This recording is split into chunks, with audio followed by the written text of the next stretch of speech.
The calls keep coming in, nearly 500 so far, to a hotline set up by the Pennsylvania Attorney General after that grand jury report which detailed how the Catholic Church covered up the sexual abuse of more than 1,000 children by some 300 priests for decades.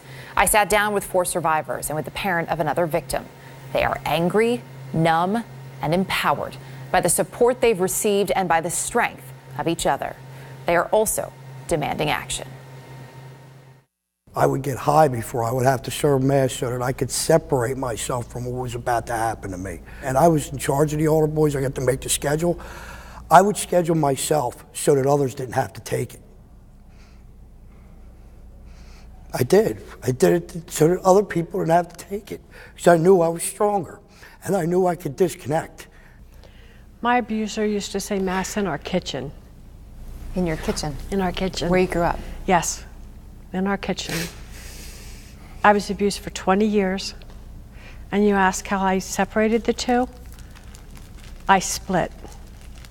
I had one of me that handled the abuse, and the other one was just myself.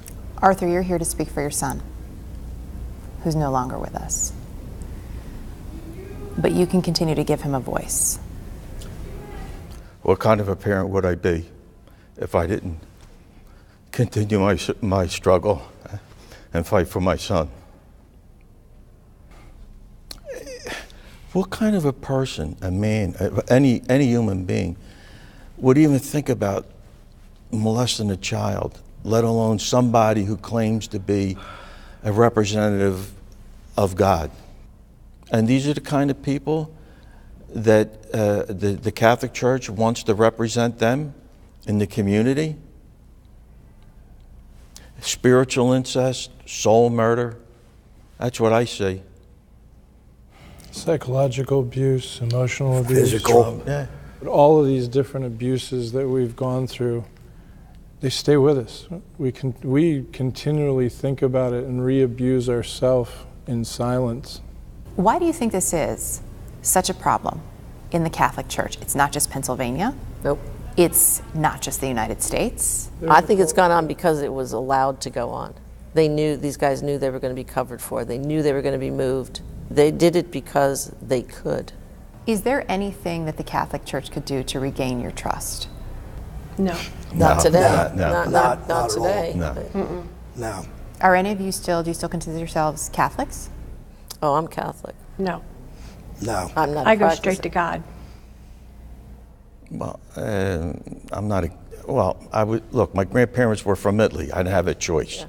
So It's in the DNA. It's just, right. Catholicism is in the DNA for some of us. The Jesus that I learned about in school would not turn his back on children. Right. Not once. Everything they taught is a lie.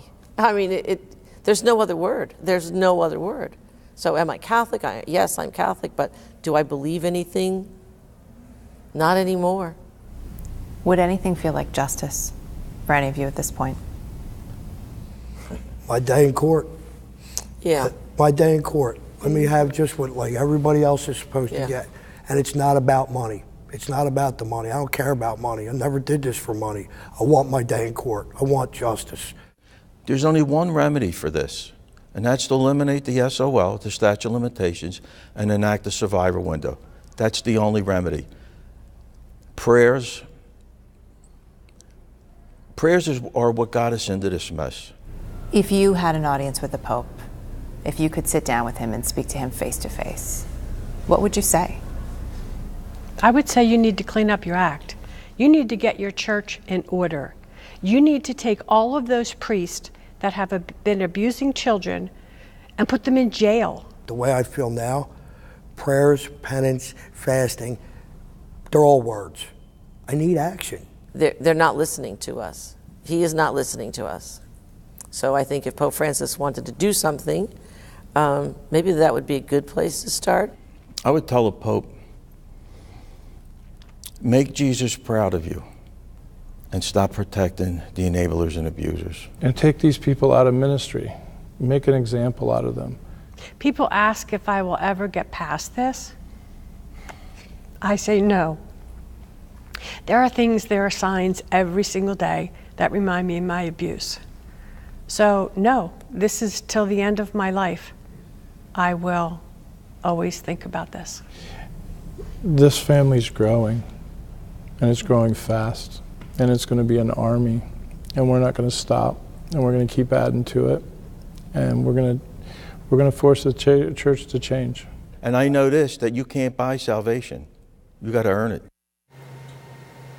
Sharon Tell and Julianne Bort suffered their abuse in the Allentown Diocese, which sent us this statement calling the abuse devastating and tragic for victims and survivors, and also asking for their forgiveness. The Diocese of Erie and Philadelphia, where the other abuse occurred with the folks that we spoke with, did not respond to CNN's request for comment related to those specific cases.